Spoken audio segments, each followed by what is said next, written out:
यहाँ है दौलत बढ़ती जाती है, जहन्नम का काम बढ़ता चला जाता है।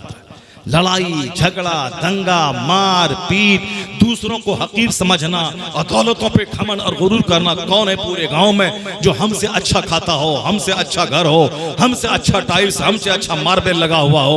यही तो चल रहा है। दौलतें जहां आती हैं, एक तरफ तो पाप ज़िना शराब और साफ नाच गाना, और दूसरी तरफ घमंड और गुरूर। ये सारी बुराइयां तबाह करने के लिए काफी है। इतना जान ले कि जबान को अल्लाह सील कर देगा, ये सारे पार्ट्स आपके विरोध में गवाही देंगे। इसलिए वो दिन तो आना ही है। मौत जैसे आना तय है, चाहे हम हजार उछलें कूदें नाचें गाएं, मगर मौत तो आना है। मौत जब आना तय है तो मौत के बाद हिसाब किताब भी तय है, मौत के बाद जन्नत जहन्नम भी तय है, मौत के बाद पुलसरात भी तय है, मौत के बाद नेकी और बदी का तौला जाना ये भी फिक्स है। जब मौत फिक्स है तो हिसाब किताब भी फिक्स है, जन्नत जहन्नम भी फिक्स है। तो बेवकूफ है वो जो इस दुनिया की जिंदगी को जहन्नम जाने के लिए इस्तेमाल करे। अक्लमंद है वो मुख्तसर सी जिंदगी को नेकियों में गुजार दे, ताकि दुनिया का 100 साल सुख मिले ना मिले, कम से कम जन्नत में अरबों खरबों महासंख्यों साल का सुख अल्लाह ताला अता फरमाए। ज़ुय्यना लिल्लज़ीना कफ़रुल हयातुद दुनिया। कुरान शरीफ में आया है, the life of this world has been furnished decorated for disbeliever and they laugh at believer. यानी अल्लाह फरमाता है कि दुनिया की जिंदगी काफिरों के लिए अल्लाह ने सजा दिया। इसीलिए अल्लाह मुसलमानों के मुकाबले में मुशरिकीन को ज्यादा दौलतें दी। खूब शराब पिए, खूब ज़िना करे, खूब नाचे कूदे गाए। अपनी बीवी में तो अब मजा नहीं मिल रहा है, अब तो सबको दूसरों की बीवी में मजा मिल रहा है।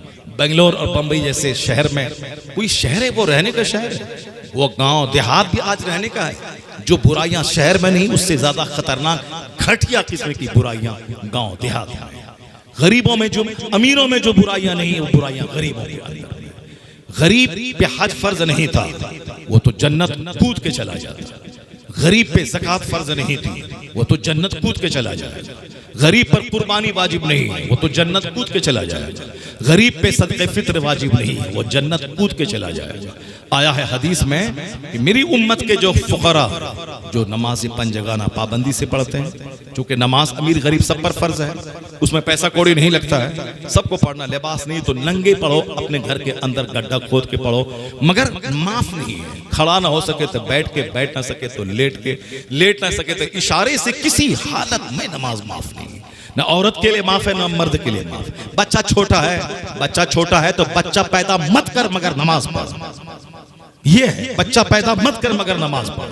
क़यामत के दिन बच्चा तुझको नहीं बचाएगा।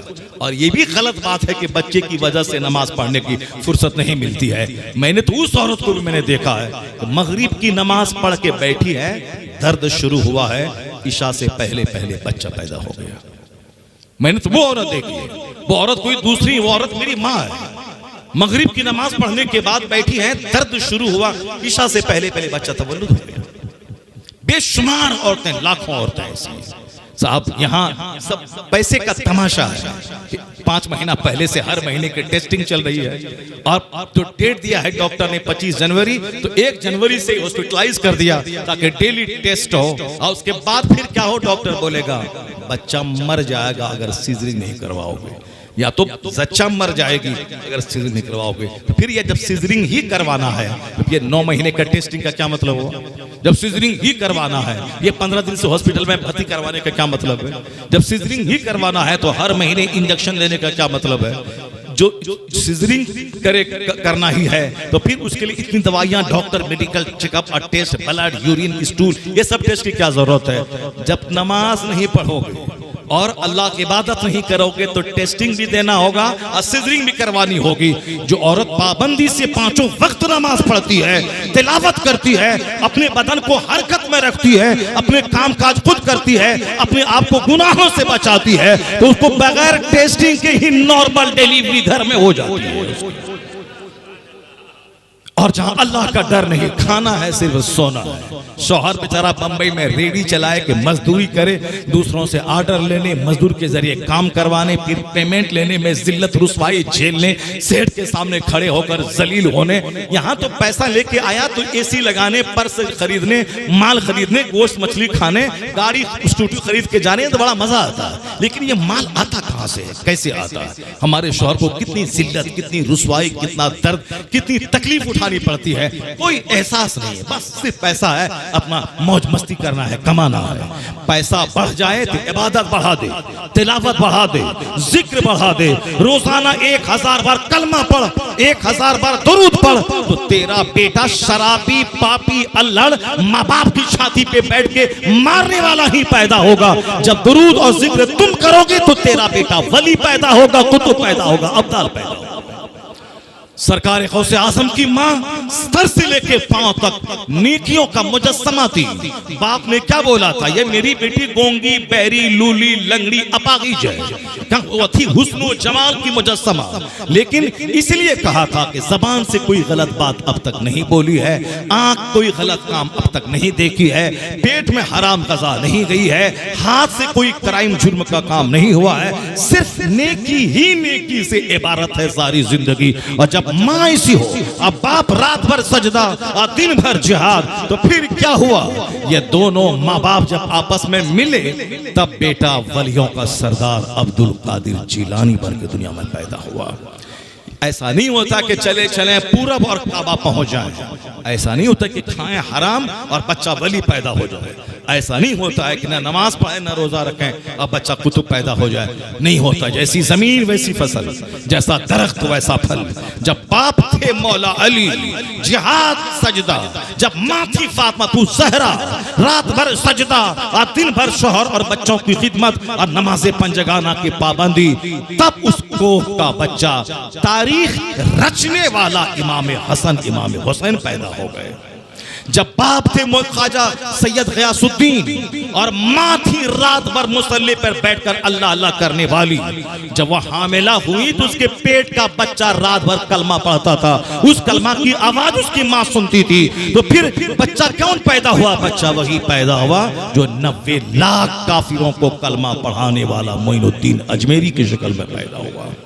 एक कौमे मुस्लिम ऐसा नहीं होता है कि नात सुने जन्नत चले जाएं, मौज मस्ती करें जन्नत चले जाएं, जैसे चाहे जिए जन्नत चले जाएं, लड़ाई झगड़ा करें जानवर की तरह जिए जन्नत चले जाएं। नहीं होता। ये शहादत गए उल्फत में कदम रखना है। लोग आसान समझते हैं मुसलमान होना। जब दुनिया में मालदार होने के लिए रात रात दिन दिन भर खटना पड़ता है, मेहनत करनी पड़ती है, हुनर सीखना पड़ता है, दिमाग जलाना पड़ता है। जब दुनिया का पैसा बगैर दिमाग जलाए नहीं मिलता है तो खरबों साल की जन्नत बगैर दिमाग जलाए कैसे मिलेगी? तो दुनिया का माल चाहिए तो दुकान जाना होगा, फैक्ट्री जाना होगा, खेत जाना होगा, और अगर जन्नत चाहिए तो मस्जिद जाना होगा, सजदा करना होगा, नमाज पढ़नी होगी, रोजा रखना होगा। खेत गए बगैर फसल नहीं पैदा होती, तो मस्जिद गए बगैर भी जन्नत नहीं मिलती।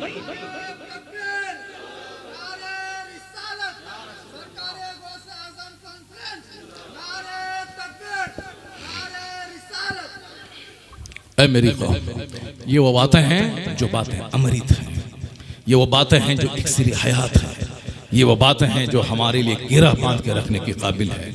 यही बातें हैं, इसी को सुनने के लिए जुमा का खिताब, यही वो बातें, इसीलिए ईदैन का खुतबा, यही वो बातें जिस सुनने के लिए मजलिसों का एहतमाम है। 1-2 महीने तक मारे मारे फिर कर कीमती पैसा लगाकर चंदा करके ये जो मजलिसें सजाई जाती हैं, इंजॉय के लिए नहीं सजाई जाती, सिर्फ 2-4 घंटे नात सुन के मस्ती के लिए नहीं सजाई जाती है। ये महफिलें सजती हैं ताकि हम अपने मकसद हयात को जानें। ये महफिलें सजती हैं ताकि हमारे सीने में जो जंग है वो जंग छोड़ाया जाए। जब जंग हल्का हो तो हल्की बात से जंग छूट जाता है, लेकिन जब जंग गहरा हो तो जबरदस्त डिटर्जेंट चाहिए। जब मीठी दवाई से फायदा कम होता है, दवा जब कड़वी हो तो उसका फायदा ज्यादा होता है। सिर्फ हाँ हेलो करने से सुभान अल्लाह बोलो जन्नत चले जाओगे, पीर साहब के यहाँ जाओ जन्नत चले जाओगे, दरगाह पे चादर चढ़ाओ जन्नत चले जाओगे। अगर इतना ही आसान है तो डेली चादर चढ़ाइए, क्या लगा हुआ है। इतना ही आसान है तो डेली लोहमान सुलगाइए जन्नत चले जाइए, और डेली 10 रुपए का बताशा ला के फातिहा दिलाइए और जन्नत चले जाइए। सरकार गौसे आजम 40 बरस तक इशा के वजू से फजर की नमाज पढ़े, रात भर 1 मिनट के लिए सोए नहीं। ये उनका गुलाम का स्टेटमेंट है। 40 दिन नहीं, 40 हफ्ता नहीं, 40 महीना नहीं, 40 साल तक। गौसे पाक की उम्र है 91 साल। आप बचपन के बहुत सारे दिन इल्म हासिल करने में लगा दिए, आलिम हाफिज कारी मुफ्ती सब बनने के बाद 25 साल जंगलों में चले गए। वहां दरख्त के पत्तों को खाते थे, गिरी पड़ी सब्जियां खा लेते थे, भूख मिटा लेते थे, फिर इबादत करने में लगे रहते थे 25 साल तक। और उसके बाद फिर जब जलवत में आए तो तकरीर शुरू की। 70-70 हजार का मजमा होता था। आपकी तकरीर सुन के लोग कई लाशें महफिल से निकल जाती थी, और हफ्ते में 2 दिन आप तकरीर फरमाते थे। जब मस्जिद में जगह नहीं बचने लगी, ईदगाह पे आपके मेंबर को लगाया जाता था। 70 हजार का मजमा, 400 मौलाना दवात कलम लेके महफिल में बैठते थे, आपकी तकरीर को नोट करते थे। और जो अल्लाह के वली पहाड़ों और गुफाओं में होते थे 10, 20, 50, 100 किलोमीटर दूरी पे, वो वहां अपनी गुफाओं में गौसे पाक के शहर बगदाद की तरफ रुक करके बैठते थे। गौसे पाक की तकरीर वो 500 किलोमीटर दूरी से पहाड़ की चोटी से सुन लिया करते थे। अब पूरी तकरीर वो नोट करते थे, और जब बगदाद आते थे 2-4 हफ्ता के बाद, तो जो 400 उलमा बैठ के तकरीर लिखते थे, उसकी तहरीर से अपनी तहरीर मिलाते थे तो एक लफ्ज का फर्क नहीं होता था। बस खाना पीना, शादी ब्याह, मौज मस्ती, 2-4-10 देख खाना बनाना, साहब हंडा बनाना खिलाना, सोचना छोड़ दिए कि ये जो काम कर रहे हैं ये काफिरों का काम है कि या मुस्तफ़ा के गुलामों का काम है। जो हल्दी की रस्म है ये कहां से आई? चोर दरवाजे से, काफिरों के यहां से आई। डीजे गाना ये सब काफिरों के यहां से आई। ये सब टेंट फेंट में पैसा बर्बाद करना।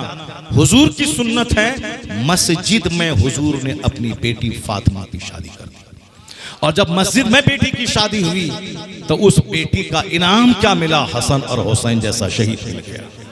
और जब आज डीजे बजा के शादी होती है, हल्दी की रस्म में एक लड़के को हल्दी उसकी भाभी लगाती है, ये हराम। एक लड़के को हल्दी उसकी चचेरी बहन लगाती है, सख्त हराम। एक लड़के को हल्दी उसके समाज की लड़कियां लगाती हैं, ये हराम। सिर्फ माँ लगाए तो चले, सिर्फ अपनी खास खाला, चचेरी खाला नहीं, अपनी खास खाला जो माँ की बहन है वो लगा दे हाथ में तो ठीक है। अपनी खास फूफी वो अगर बदर में हल्दी लगा दे तो ठीक है, क्योंकि फूफी से निकाह हराम है, जिससे निकाह हराम है वो लगा दे। भाभी से निकाह हो सकता है भाई के मरने के बाद या तलाक के बाद, चची से निकाह हो सकता है चचा के मरने के बाद, तलाक के बाद, मामानी से निकाह हो सकता है मामू के मरने के बाद या मामू के तलाक के बाद। तो जिससे निकाह हो सकता है उसका बदन उसके बदन पे डालना हराम है। चाहे चची लगाएं तो भी हराम है, चाहे ममानी लगाएं तो भी हराम है, चाहे भाभी लगाएं तो और सख्त हराम है, सन बहन लगाएं तो सख्त हराम है, अपनी चचेरी मचेरी कचेरी फुफेरी बहन लगाएं कजिन, ये सब भी हराम है।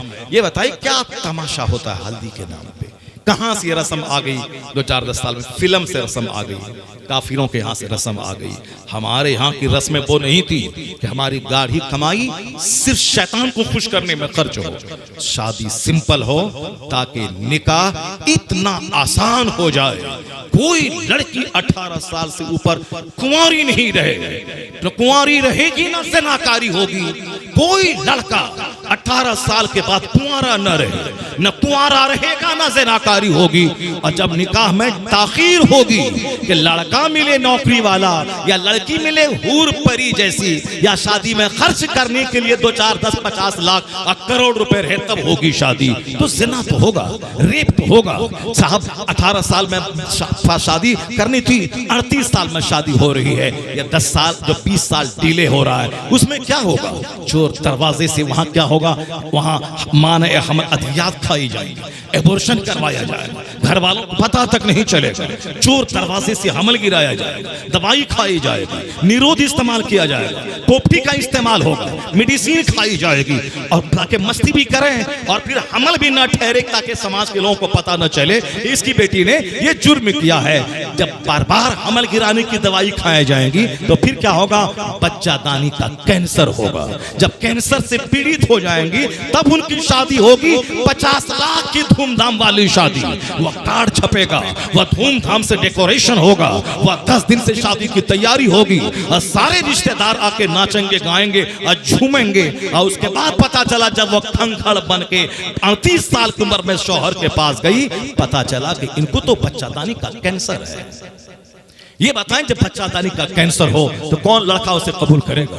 फिर तो सारी जिंदगी तबाही की नजर हो जाएगी और फिर इसी तरह रोते बिलखते हुए सिसकते हुए और भी बर्दाश्त न हो तो जहर खा के मरते हुए। कौन कहा था अपनी जवानी का गलत इस्तेमाल करना? कौन कहा था मौज मस्ती करना और फिर मस्ती को छुपाने के लिए दवाई खा के कैंसर को दावत देना? कौन कहा था? इसलिए और तुम माल खरीदो, मकान बनाओ, गाड़ी खरीदो और उसी के मुकाबले में रह जाओ, बाल बच्चों को छोड़ दो, चाहे वो स्कूल कॉलेज के पढ़ाई के नाम पे ज़िना करें, हमल गिरवाएं, एबॉर्शन करवाएं, 10 लाखों की गोद में झूलें और शादी के बाद भी जब वो लत लगी रहे तो शौहर के घर छोड़ के वह दूसरों के साथ भाग जाएं और फिर अब जब उसकी तरबियत का ख्याल ना करोगे तो फिर बच्चे बर्बाद होंगे और तुम दौलत कमाने और मकान बनाने में लगे रहो। हुजूर ने कहा था 1400 साल पहले कि एक बाप अपनी औलाद को जितना तोहफा देता है, अच्छा अदब सिखाने से बेहतर कोई तोहफा नहीं।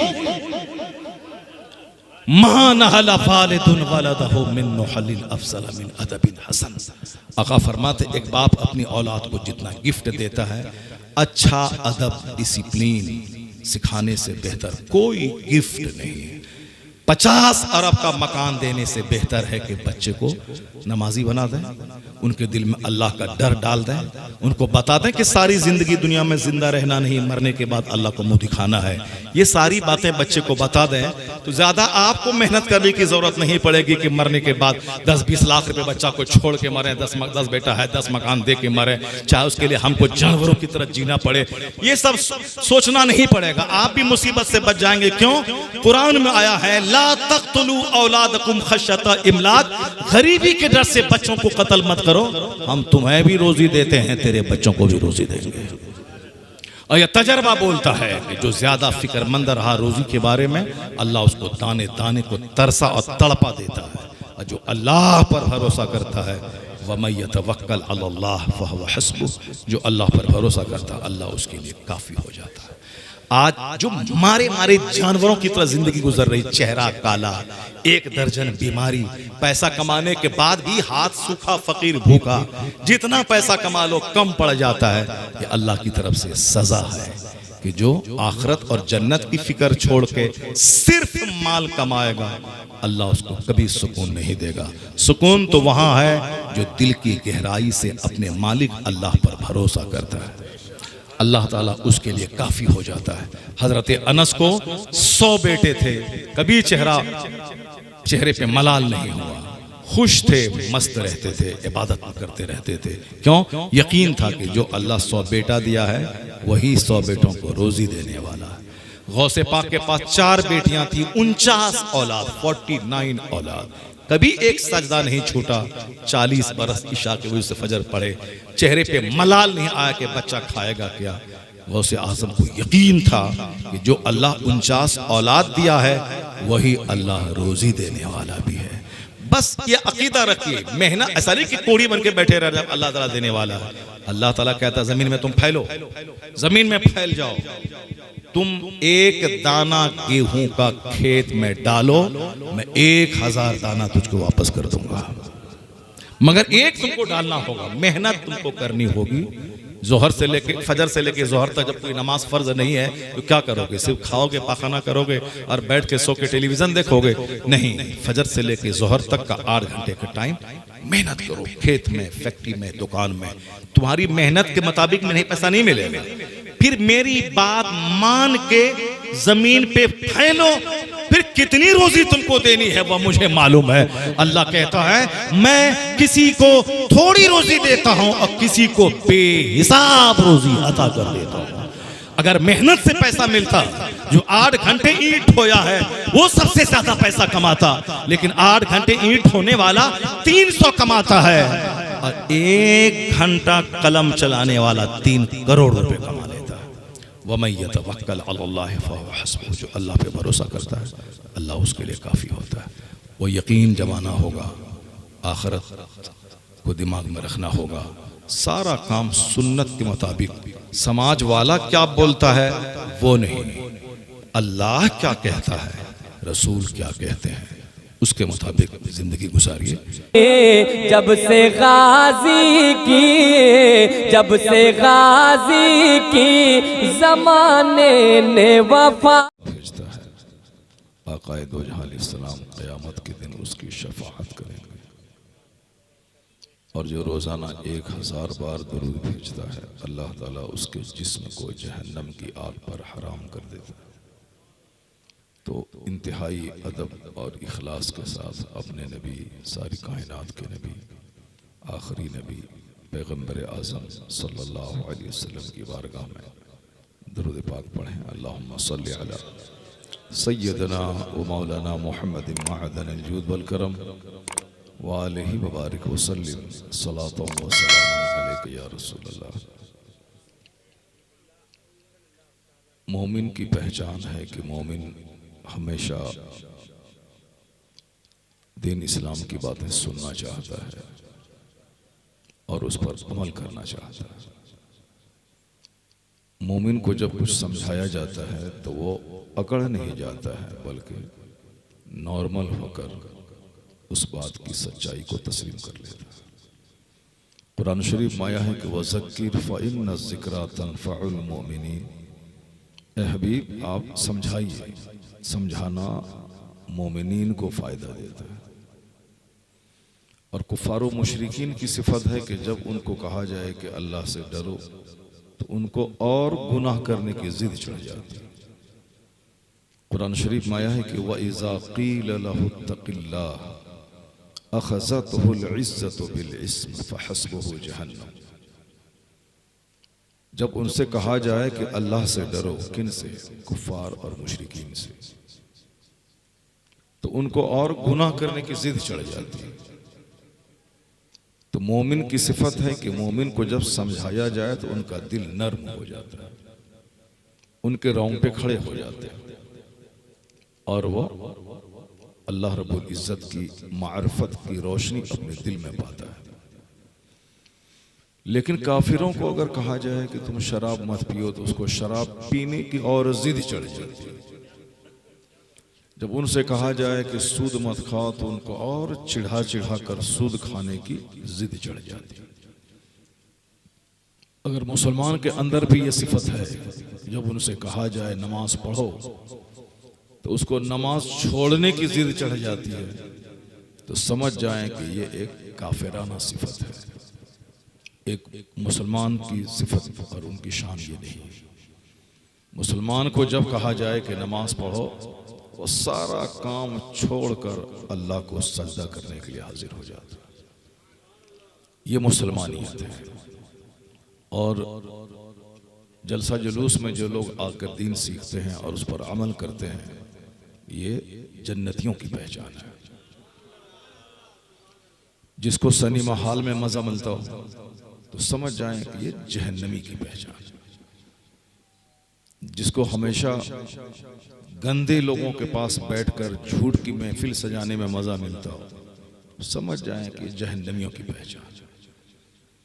जहां गुंबद और मीनार हो, ये मस्जिद की पहचान है। और जहां साहब कुफार व मुशरिकीन की इबादत गाहों का जो ट्रेडमार्क है, अगर वो हो तो आप समझ जाते हैं कि ये गुरुद्वारा है, ये टेम्पल है, ये मंदिर है, ये गिरजाघर है। तो सबकी पहचान अलग अलग होती है। जन्नतियों की पहचान होती है कि जन्नती बिल्कुल सॉफ्ट होता है। समाज में जिसको देखें कि बंदा नर्म है, हार्ड नहीं है, समझ जाएं कि जन्नती। जो सलाम में पहल करता है, समझ जाएं कि वो जन्नती है। जो सलाम का इंतजार करता है कि सामने वाला बंदा करेगा तब हम जवाब देंगे, समझ जाएं कि ये मोमिन की सिफत नहीं है, इसका रास्ता अलग है। कुरान में आया है कि इन्नल्लाह ला युहिब्बुल मुतकब्बिरीन, अल्लाह ताला घमंडियों को पसंद नहीं करता है। और जो सलाम में पहल करता है वो घमंड से बरी होता है। अल-बादियु बिस्सलाम बरीउम मिनल किब्र, सलाम में पहल करने वाला किब्र से बरी है, पाक है। और जो लोग धोखा खा जाते हैं, धोखा देते नहीं हैं, समझ जाएं कि वो जन्नती है। और जो सिर्फ धोखा ही देना जानता है, समझ जाएं कि ये जहन्नमियों की पहचान। तो अब हर आदमी अपने जिगर में झांक के देखे कि उसके अंदर क्या क्या क्वालिटीज मौजूद है। बहुत ज्यादा बहस करने की जरूरत नहीं, लोग सिर्फ अपने अंदर गरीबान में झांक के देख लें, उसको पता चल जाएगा कि ये जन्नत के लिए पैदा हुआ है, जहन्नम के लिए पैदा हुआ है। और जो जिसके लिए पैदा हुआ है वह काम उसके लिए आसान हो जाता है। जन्नती कौन है सब लिखा जा चुका है, जहन्नम कौन जाएंगे सब लिखा जा चुका है।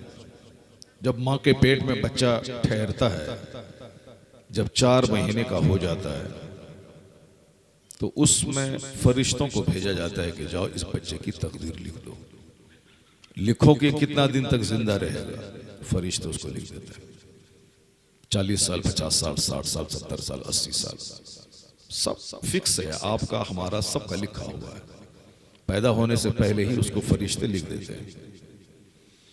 इसको कितनी रोजी मिलेगी, 1 लाख, 2 लाख, 4 लाख, 10 लाख, 50 लाख, कितना महीना कमाएगा ये। शुरू में गरीब रहेगा, मिट्टी का घर रहेगा, बाद में 10 करोड़ का बंगला बना लेगा। या भी 1000 एकड़ जमीन जोतता है, कल फकीर हो जाएगा। मजदूर का बच्चा है, कल पूरे भारत का बादशाह हो जाएगा। कल चाय बेचता है, फुटपाथ पे रहता है, भारत का बादशाह बन जाएगा। जो भारत का बादशाह है वो सड़क पे भीख मांगेगा, वो सब लिखा जा चुका है। जफ़ल कलम, कलम लिख करके खुश्क हो चुका है। कलम जो तकदीर लिखता है वो सब लिख करके फारिग, कलम फारिग हो गया है। अब कुछ भी नहीं बचा है जो कलम लिखेगा। जफ़ल कलम, कलम खुश्क हो चुका है। तो जैसा लिखा जा चुका है वैसा हो रहा है। तो अब पता कैसे चलेगा कि इस बंदे को मालदार लिखा गया है या इस बंदे को गरीब लिखा गया है, या अरबपति बनेगा या खाकपति बनेगा। तो उसके आसार और निशानियां होती हैं, उसकी पहचान होती है। जैसे जन्नती की पहचान, ये हमेशा सोचेगा कि अल्लाह ताला मुझको जन्नत के लिए पैदा किया है, जन्नत का काम करने के लिए। नमाज पढ़ेगा, रोजा रखेगा, हज करेगा, ज़कात देगा, बुराइयों से बचेगा। तो उसकी एक्टिविटीज से पता चलता कि जन्नती है कि जहन्नमी। जिसको हमेशा गुनाह करने की लत पड़ी रहती है, मोबाइल चलाना, गंदी तस्वीरें देखना, गाना सुनना, नमाज छोड़ देना, गुनाह के काम करते रहना, गीबत करना, चुगलखोरी करना, दुश्मनी करना, हसद, कीना, कुदरत सीने में पालना, तो समझ जाए कि जहन्नम के लिए पैदा हुआ है। फरिश्ता जो लिख दिया है ये जन्नती होगा या जहन्नमी होगा, नंबर 1। नंबर 2, कितनी उम्र ये पाएगा, 10 साल, 20 साल, 100 साल। नंबर 3, कितनी रोजी इसको मिलेगी। नंबर 5, 4, ये बदबख्त है या खुशबख्त है, ये सब कुछ लिखी जा चुकी है सारी चीजें। अब जो चीजें लिख दी गई हैं वो चीज बंदे के लिए आसान हो जाती है। कुल्लुन मुयस्सरुन लिमा खुलिक़ लह। साहबे कराम ने पूछा कि सरकार, जब कुछ सब कुछ लिख दिया गया है, कौन जन्नत जाएगा, कौन जहन्नम जाएगा, फिर ये अमल करना किस काम का। जब सब लिखा जा चुका है कि मैं जहन्नम जाऊंगा, जन्नत जाऊंगा, ये काम का क्या मतलब है। तो हुजूर ने फरमाया, काम करते जाओ, जो जिस काम के लिए पैदा हुआ है वह काम उसके लिए आसान बना दिया जाए। यानी जो जन्नत के लिए पैदा हुआ उसके लिए जलसे में आना आसान है। चाहे 1000 शैतान सुस्ती दिलाए, 1000 बोले अरे जाने से क्या होगा, ये सब एक ढकोसला है, सब पैसा का कारोबार है, तो शैतान उसको कोई ना कोई बहाना देके सुला देगा, वो जलसे में नहीं आएगा। लेकिन जिसको जन्नत के लिए बनाया गया तो वो कहेगा कि मेरे अल्लाह की बात होगी, मेरे रसूलुल्लाह की बात होगी, जन्नती लोगों की बात होगी, कुरान हदीस की बात होगी। चलो जहां कुरान हदीस की बात होती है, रहमतों की बारिश होती है, फरिश्ते उस महफिल को घेर लेते हैं। अगर एक कतरा रहमत का बदन पे पड़ गया तो न जाने कितने करोड़ गुनाहों का दाग धुल जाएगा। तो जन्नती किसी महफिल को मिस नहीं करेगा। हाँ, जहां दुनिया की बात हो, झूठ की बात हो, जैसे नेता लोग सड़क बना देंगे, बिजली बना देंगे, ये कर देंगे, वो कर देंगे, जमीन को आसमान पे पहुंचा देंगे, आसमान को जमीन पे ले आएंगे, तो वहां नहीं जाना चाहिए। और जिसको वहां जाने की लत है, झूठ सुनने की लत है, समझ जाए कि ये बंदा जहन्नम के लिए पैदा हुआ। जो जलसे में 1 घंटा नहीं बैठता है, 3 घंटे 500 रुपए का टिकट लेके सिनेमा हॉल में बैठता है, तो समझ जाए कि जहन्नम के लिए पैदा हुआ। जिसको पेट के लिए 8 घंटे दुकान में बैठेगा, खेत में हल चलाएगा, 12 घंटे फैक्ट्री के दरवाजे पर लाठी लेके दरबानी करेगा 10,000 रुपये महीना में, लेकिन 10 मिनट की नमाज पढ़ने के लिए उसको बोझ मालूम होगा। फजर में 10 मिनट के लिए उठने में बोझ मालूम होगा। 8 घंटे सोएगा, लेकिन वो 10 मिनट का टाइम जिस अल्लाह ने रात बनाकर मेरे लिए नींद की नेमत देकर एहसान किया है, उस रब को सजदा करने में उसको बोझ मालूम होगा। समझ जाए कि जहन्नम के लिए पैदा हुआ। जो बंदा फजर से लेकर जोहर तक 10 घंटे सिर्फ काम करता है और जोहर में उसको 15 मिनट के लिए अल्लाह को सजदा करने में बोझ होता है, समझ जाए कि वो जहन्नम के लिए पैदा हुआ। जन्नती वो है जो 8 घंटे सोएगा और उठने के बाद दुकान फैक्ट्री बाद में जाएगा, सबसे पहले रात बनाने वाले खुदा को सजदा करेगा। अल्लाह ताला अगर रात नहीं बनाता तो बंदा पागल हो जाता। जब बंदा सोएगा नहीं तो पागल हो जाएगा। ये सोना अल्लाह की बहुत बड़ी नेमत है, रात अल्लाह की बहुत बड़ी नेमत है। दिन भर 12 घंटे खूब भाग दौड़ करते हैं, 8 घंटे की नींद, 6 घंटे की नींद लेने के बाद सारी थकावट दूर हो जाती है। बंदा फिर दोबारा पूरी एनर्जी के साथ दूसरे दिन काम करने के लायक हो जाता है। ये अल्लाह की बहुत बड़ी नेमत है, लोग सोचते नहीं। आपको मालूम है कि 1000 में 999 आदमी जहन्नम में जलेंगे। 1000 में 999 लोग। वहां मत कहिएगा कि इतने लोग जहन्नम क्यों चले गए। इसीलिए चले गए कि ये खाते हैं, पीते हैं, पेशाब पाखाना करते हैं, रात में सोते हैं, मगर अल्लाह रब्बुल इज्जत की इबादत नहीं करते हैं। इसलिए 1000 में 999 लोग जहन्नम जाएंगे। हदीस में आया 1000 में 999 लोग जहन्नम जाएंगे, सिर्फ एक बंदा जन्नत जाएगा। जाहिर सी बात है, आजकल मस्जिद में एक बंदा रहता है फजर के टाइम। गांव में 1000 की आबादी है, 999 लोग सोए हुए हैं, एक बंदा मस्जिद में है, तो जन्नत तो एक ही बंदा जाएगा। 999 लोग तो जहन्नम जाएंगे। अल्लाह रब्बुल इज्जत का कुछ भी नहीं बिगड़ने वाला, चाहे सारे लोग शराबी हो जाएं, सारे लोग काफिर हो जाएं, अल्लाह का कुछ नहीं बिगड़ने वाला। अल्लाह तबारक व तआला बंदों को छोड़ देता है, जैसे चाहना, जैसे जीना है जियो।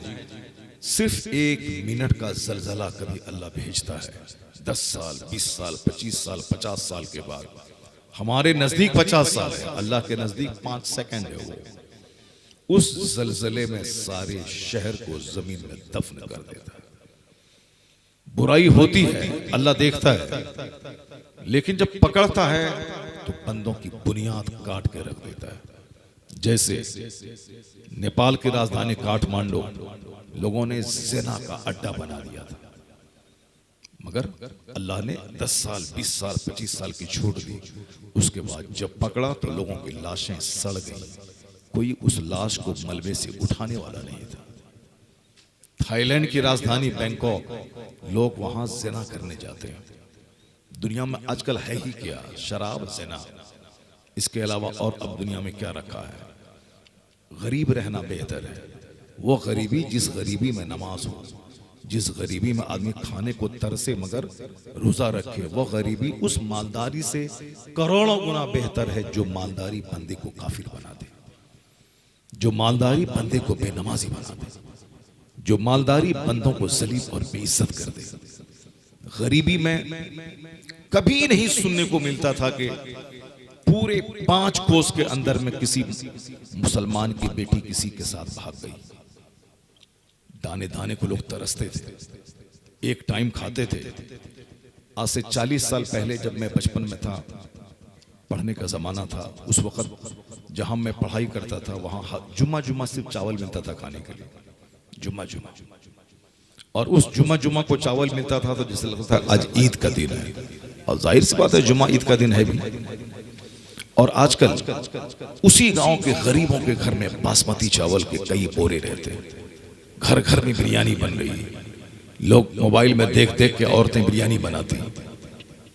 लंबा और बारीक चावल पहले लोग देखने के लिए तरसते थे, और आजकल हर दुकान में दस्तयाब है। पहले लोग एक कपड़ा धो करके ईद के दिन उसको सुखा करके प्रेस करके पहन के ईदगाह जाते थे, और आजकल 1 दर्जन कपड़े मौजूद हैं। पहले जमाने में एक राजदूत अगर किसी के पास होता था तो 10 गांव के लोग उसको देखने आते थे। हम लोग खुद बचपन में जब 5-6 साल की उम्र के थे, उस वक्त जो राजदूत चलता था, ग्लैमर, स्प्लेंडर प्लस, ये वो सब तो कुछ गाड़ी थी नहीं, राजदूत थी, मोटर से राजदूत। अब वो राजदूत अगर कोई खरीदता था तो लोग उसको देखने आते थे। और अभी साहब अमीर गरीब हर घर में 1-1 लाख, 2-2 लाख, 4-4 लाख की बुलेट दौड़ रही। मगर पहले सुनने को नहीं मिलता था कि फलां की बेटी किसी नौकर के साथ भाग गई, फलां की बेटी घर से बाहर निकली किसी काफिर के साथ भाग गई। सुनने को नहीं मिलता था।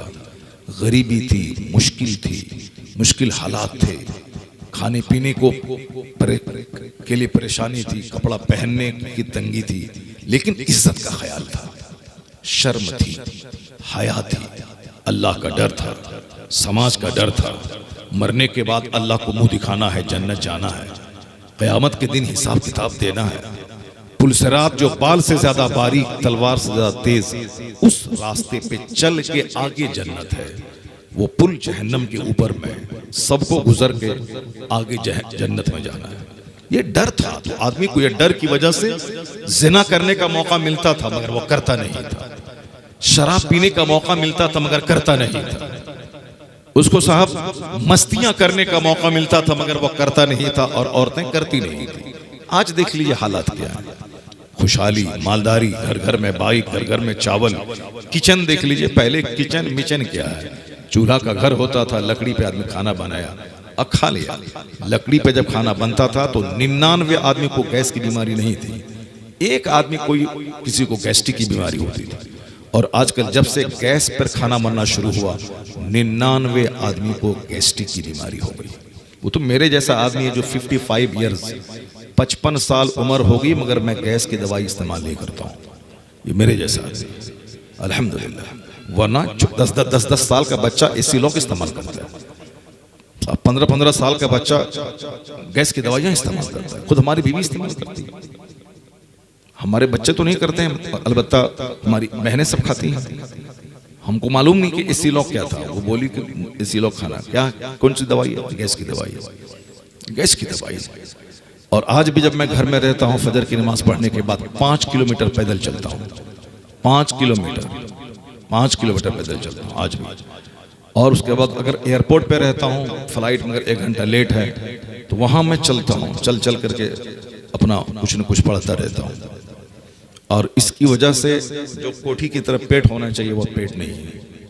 गैस की दवाई, इसके आगे और क्या हो सकता है? इस जमाने में जब गैस की दवाई कोई बंदा नहीं खाता हो, समझ लें कि वो किस कदर उसका लीवर टंच होगा।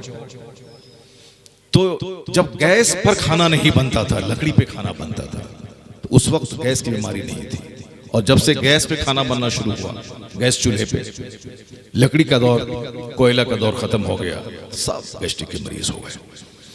और ये मर्ज खत्म नहीं होगा, ये मर्ज उस वक्त खत्म होगा कि ठीक है भले ही गैस के चूल्हे पे खाना बने, लेकिन इस कदर एक्टिव हो रहे कि फजर, जोहर, असर, मगरिब, इशा, 5 नमाज मर्द और औरत खूब इत्मीनान से पढ़े। ऐसा नहीं कि जल्दी से गए बस 2 चोंच मारा और चले गए, नहीं।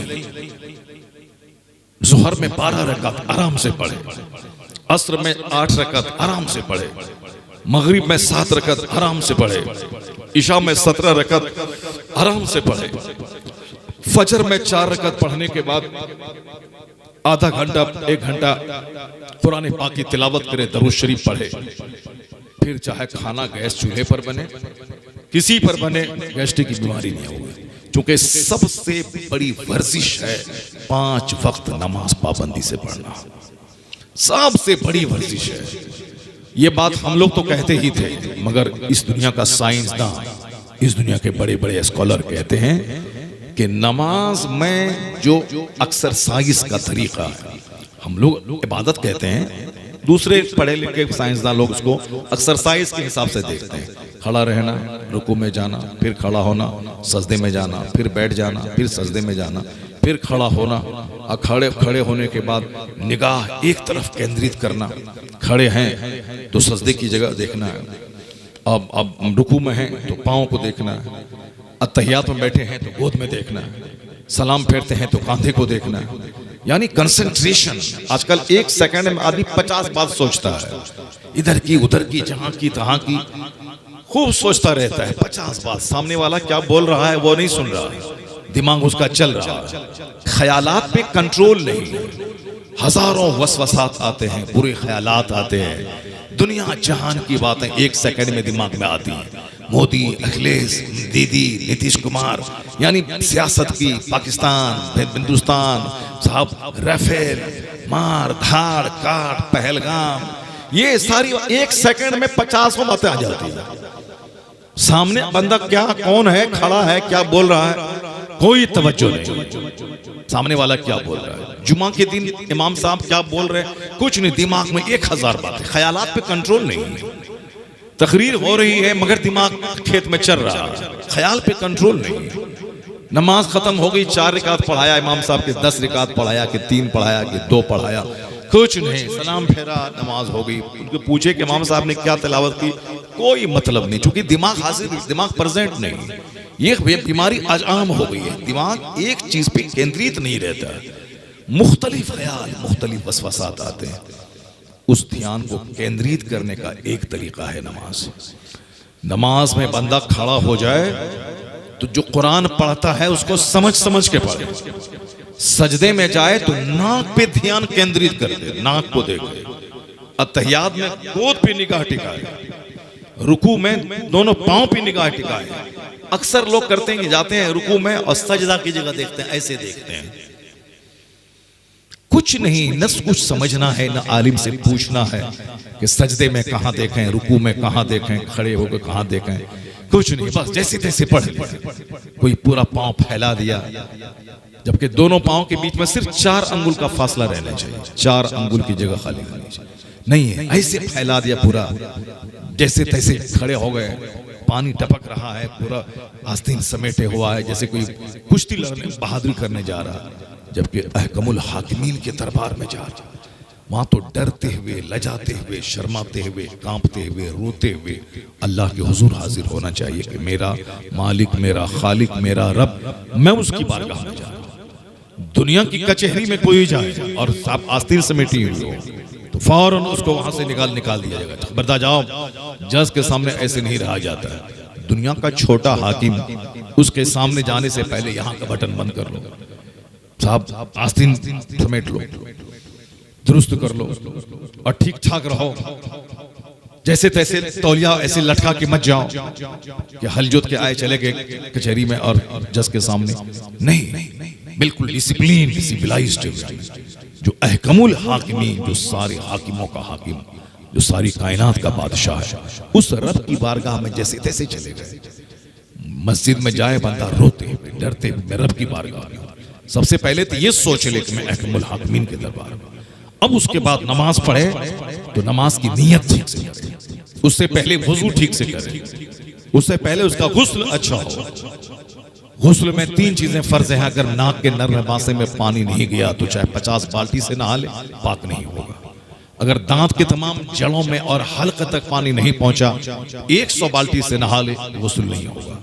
सर से लेके पांव तक पूरे जिस्म में बाल बराबर कोई जगह सूखी रह गई तो नमाज गुस्ल नहीं होगा, बंदा पाक नहीं होगा। तो गुस्ल ठीक से करे, वजू ठीक से करे, और नमाज में जब खड़ा हो तो डरते हुए अल्लाह की बारगाह में खड़ा।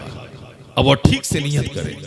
नियत करने के बाद जो नमाज के तरीके हैं, नमाज में जो चीज़ें शर्त हैं, जो चीज़ें नमाज में फ़र्ज हैं, जो चीज़ें नमाज का रुकन है, उन सारी चीज़ों की जानकारी रखते हुए नमाज पढ़े, नियत करे। जो पढ़ता है सना उस पर नजर रखे, उसका मीनिंग जान ले, अल्हम्द का मीनिंग जान ले। जो सूरत मिलाना है, कम से कम नहीं पूरा कुरान तो कम से कम 10 सूरतों के मानी या 4 ही सूरत के मानी याद कर ले, और जब नमाज में पढ़े तो उसके मीनिंग पर नजर रहे। जबान पे क़िरात दुरुस्त हो। पेट पालने के लिए आदमी 10 साल तक बंदा काम सीखता है कि ऐसे नल फिल, ऐसे नॉट वोल्ट फिल करना है, ऐसे करना है, ऐसे करना है, ऐसे पंचर बनाना है, ऐसे हवा डालना है, ऐसे मशीन ठीक करना है। अगर उसमें थोड़ा सा भी उलट पुलट हुआ तो गाड़ी नहीं चलेगी। अब 10 साल तक काम सीखता है, फिर उसके बाद बंदा काम करता है, तब पैसा कमाता है। पैसा कमाता, खाता पीता है, फिर मौत आ गई, मर गए, कब्रिस्तान चला जाता है। तो पेट पालने के लिए इतना काम, इस कदर दिमाग लाना पड़ता है। जहां खरबों साल जन्नत में रहना है, जहां अब महासंख्यों बरस, जहां मौत ही नहीं है। दुनिया में तो अरबपति बादशाह है, उसको भी मरना है, और जो बेचारा भीख मांगता है, फुटपाथ पे सोता है, उसको भी मरना है। मगर मरने के बाद की जो दुनिया है, वहां तो मौत ही नहीं है। वहां तो सदा या तो आग में जलना है, सदा या तो बाग में टहलना, या तो आराम है, जन्नत है, या तो जहन्नम है। और कोई कह ही नहीं सकता कि मैं जन्नत जाऊंगा ही, कोई नहीं कह सकता है। क्योंकि बंदा सारी जिंदगी नेक रहता है, मरने से पहले पहले जहन्नमी ऐसा काम करता है, जहन्नमी हो जाता है। सारी जिंदगी आदमी गलत काम करता है, मगर मरने से पहले तौबा करके नेक बन जाता है। तकदीर उस पर, जो तकदीर लिखी हुई है वो उस पर गालिब आती है, और बंदा जन्नती जैसा काम करके जन्नत चला जाता है। इन्नमल अमालु बिल खवातीम, अमाल का दारो मदार खात्मे पर है, यानी उसका अंत कैसा होता है उस पर है। इसलिए बंदा हमेशा नमाज रोजा करके डरता रहता है, रोता रहता है, या अल्लाह मेरी मौत ईमान की हालत में देना, बुरी हालत में मुझे मौत मत देना, बुरी मौत के फितने से बचाना। मकान बना लिया 50 खरब रुपए का, पाखाना रूम में जाके मर गया, शराब पीते हुए मर गया, झूठ बोलते हुए मर गया, सूद खाते हुए मर गया, कलमा नहीं पढ़ के कुफ्र करते हुए मर गया, क्या वो अंजाम तो गलत हुआ, चला गया जहन्नम। मकान बनाने से क्या होगा? सारी जिंदगी किराए में रहा, अपना घर नहीं बनाया, लेकिन कलमा पढ़ते हुए मौत हो गई। तो अपना घर बनाता तो भी मरना था, किराए में रहना तो भी मरना था, लेकिन कलमा पढ़ के मरा, तो अब सदा के लिए खरबों साल की जन्नत में पहुंच गया। और वो जन्नत जहां तक निगाह जाएगी, वहां तक एक जन्नती का अपना घर होगा। वहां जन्नत छीनी नहीं जाएगी, सदा जहां तक निगाह जाएगी वहां तक जन्नती का अपना घर होगा। सोने चांदी की ईंट से बना हुआ मकान, हीरे जवाहरात की जमीन होगी, मुश्क और कस्तूरी पे गारे पे ईंट को जोड़ा गया होगा। वो बीवियां जन्नत में मिलेंगी जो थूक दे तो सातों समंदर का नमकीन पानी मीठा हो जाए। वो जन्नती बीवियां अगर झलक दिखला दे दुनिया वालों को, सारे लोग खूबसूरती को देखकर बेहोश हो जाए। वो अल्लाह ने नेमतें तैयार करके रखी, क्योंकि हम लोग जन्नत का चर्चा ही नहीं करते हैं। कुरान शरीफ में जन्नत का चर्चा भरा होगा। जब जन्नत का चर्चा डेली घर में होगा, तब ना बंदा जन्नत जाने की तड़प उसमें पैदा होगी, जन्नत जाने का शौक पैदा होगा। वो नमक रोटी खाए कि भूखा रहे, जन्नत पे नजर रहेगी, सारा गम हल्का हो जाएगा। एक बहुत बड़े बुजुर्ग गौसे आजम के रज़ियल्लाहु ताला अन्हु के सिलसिले के एक बड़े शेख थे।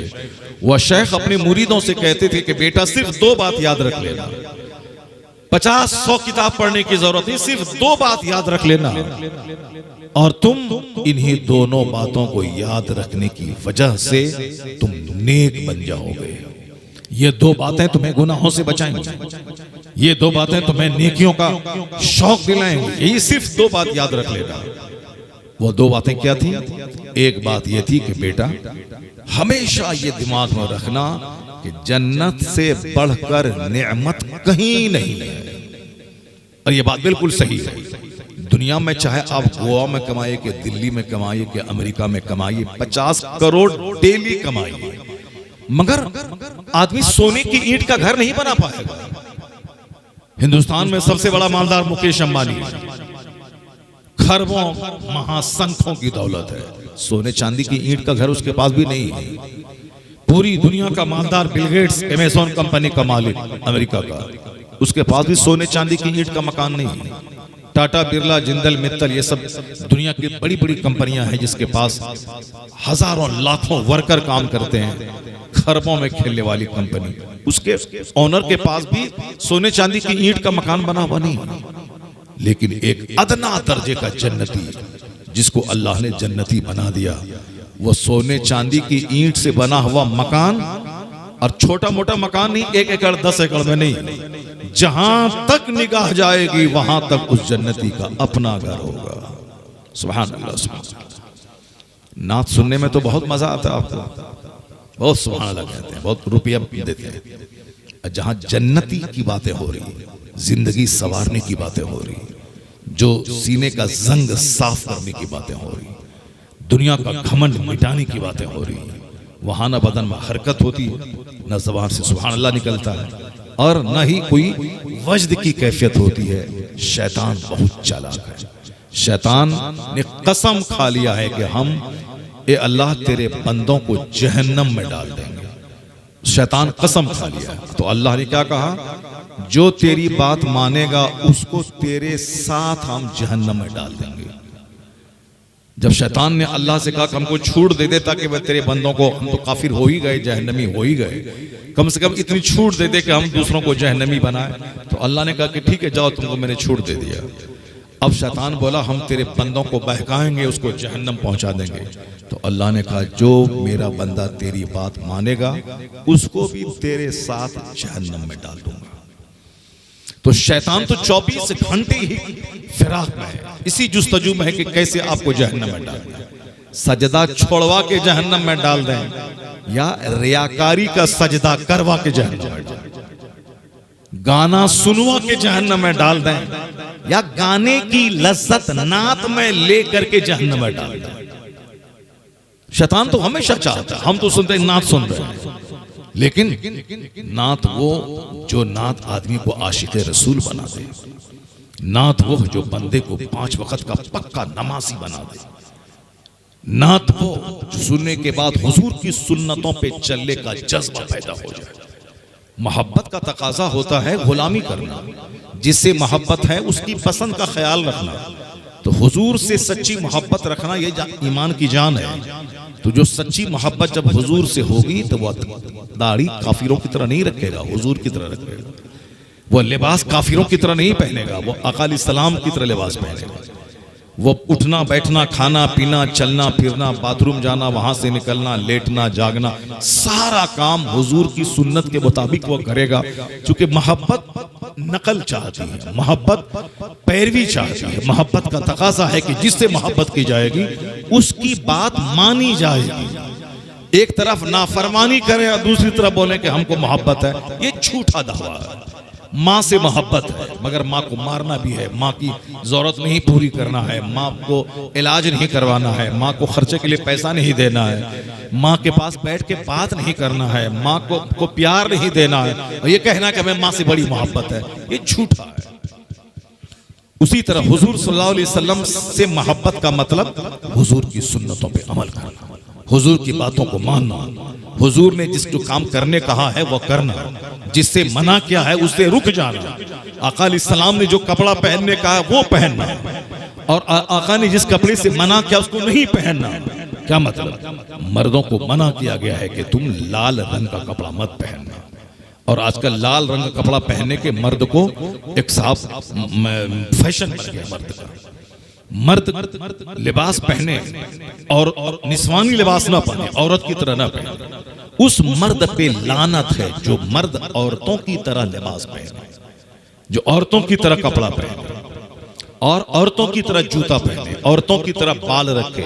आजकल देखें मर्दों में लंबा बाल रखने और उस बाल को रबड़ से बांधने का एक नया ट्रेंड चला हुआ है, उस पर लानत है। क्योंकि हुजूर ने कहा है उस मर्द पे, उस औरत पे जो मर्दों की तरह मुशाबहत रखें, या वो औरत जो मर्दों की तरह, या वो मर्द जो औरतों की तरह मुशाबहत रखें, उस पर अल्लाह के फरिश्तों की लानत है उस पर।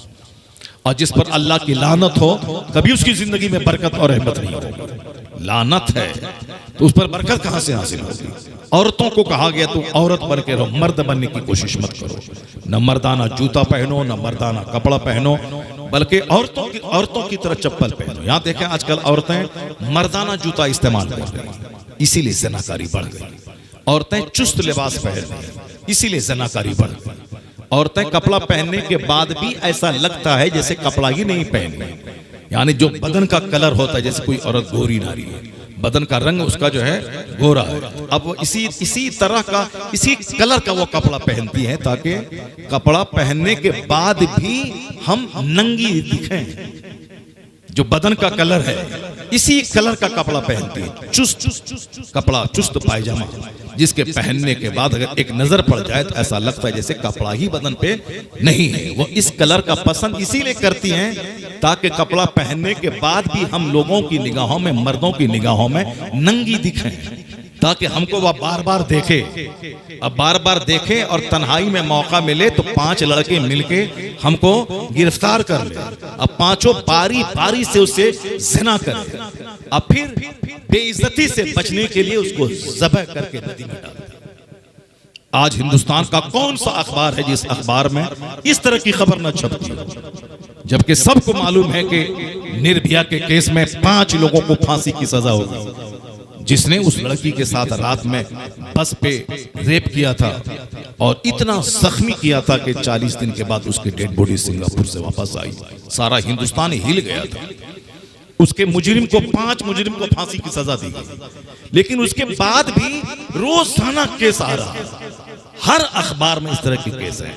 कोचिंग सेंटर में लड़की का किडनैप किया गया, उसको रास्ता तन्हा जा रही थी, अगवा कर लिया गया। अगवा करने के बाद उसको ले जाया गया, वहां 5 लड़कों ने बारी बारी से रेप किया और ज़ब्ह करके उसको फेंक दिया। अभी मोदी जी का जो क्षेत्र है बनारस, जहां के वो एमपी हैं, वहां 23 लड़कों ने मिलकर के एक लड़की के साथ रेप किया और कई दिन तक करता रहा रेप।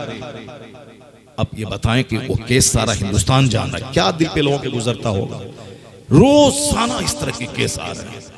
इस तरह के केस में भले ही मर्दों की जिम्मेदारी है कि इसको निगाह नीची रखना है, इसको बाहया रहना है, इसको औरतों के पीछे नहीं जाना है, लेकिन इसमें ज्यादातर रोल बेपर्दगी का है, ज्यादातर रोल चुस्त लिबास का है, ज्यादातर रोल खा खा करके, मोटी हो करके, चुस्त लिबास पहन के सारा बदन दिखाने का है, ताकि लोग आगे भी देखें और पीछे भी देखें और पकड़ें और रेप करें और कत्ल कर दें।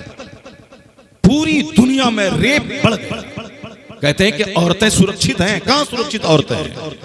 औरतें कहीं सुरक्षित रहेंगी? एक टेबल पर 18 साल का लड़का, 18 साल की लड़की, वो दोनों पढ़े और दोनों सुरक्षित कैसे रह जाए? कभी नहीं होगा। एक जनरल डब्बे में बंबई में मर्द औरत दोनों मिलकर सफर करें, इस कदर रश बंबई में लोकल ट्रेन में, औरतों के लिए अगर स्पेशल डब्बा ना हो, औरत मर्द एक साथ रहें तो औरतों की आबरू का बचना मुश्किल है। ये कानून बनाया गया है कि औरतों के डब्बे में जो मर्द पकड़ा गया उसको अरेस्ट कर लिया जाएगा। क्यों साहब? जब मर्द औरत दोनों बराबर हैं तो उसके कमरे में, उसके डब्बे में अगर मर्द घुस गया तो इसमें क्या फर्क पड़ता है? जब आपने आजादी दे दी है, नहीं, ये आजादी नहीं बल्कि वहां क्राइम हो सकता है, इसीलिए आपको जेल में डाला जाएगा। तो इस्लाम ने जो पर्दे का कानून दिया है कि जवान होने के बाद दुपट्टा डाल लें, ढीला ढाला लिबास पहने, अपने घर में रहें, ज्यादा मारी मारी ना फिरें, इसीलिए दिया है ताकि दुनिया में ज़िनाकारी चोर दरवाजे से भी दाखिल ना हो, कहीं से भी ज़िना दाखिल ना हो। वक्त पे शादी दिला दे। शादी की उम्र है 18 साल तो 38 साल में शादी ना करवाएं, 48 साल में शादी ना करवाएं। पढ़ाई के नाम पे, इंजीनियर डॉक्टर बनाने के नाम पे 48 साल में शादी हो रही है, और इधर चोर दरवाजे से क्लास फ्रेंड के साथ और साथ बॉयफ्रेंड के साथ कोचिंग सेंटर पे जाने क्या क्या गुल खिलाए जा रहे हैं। इस्लाम के कानून के खिलाफ चलने की वजह से दुनिया में शराब और ज़िनाकारी आम हो गई। एक तरीका है, कोई कोर्ट, कोई कचहरी, कोई पुलिस नहीं रोक पाएगी। एक रास्ता है कि अल्लाह का डर दिल में बिठा दिया जाए कि कोई देखे ना देखे, मेरा खुदा देख रहा है। दो फरिश्ते कांधे पे वो देख रहे हैं, जमीन सीसी कैमरा की तरह मेरी गतिविधि को नोट कर रही है। अगर ये इस्लाम का बुनियादी अकीदा मजबूत हो जाए तो कोई कचहरी कोर्ट ना भी रहे, 90% क्राइम का खात्मा हो जाएगा।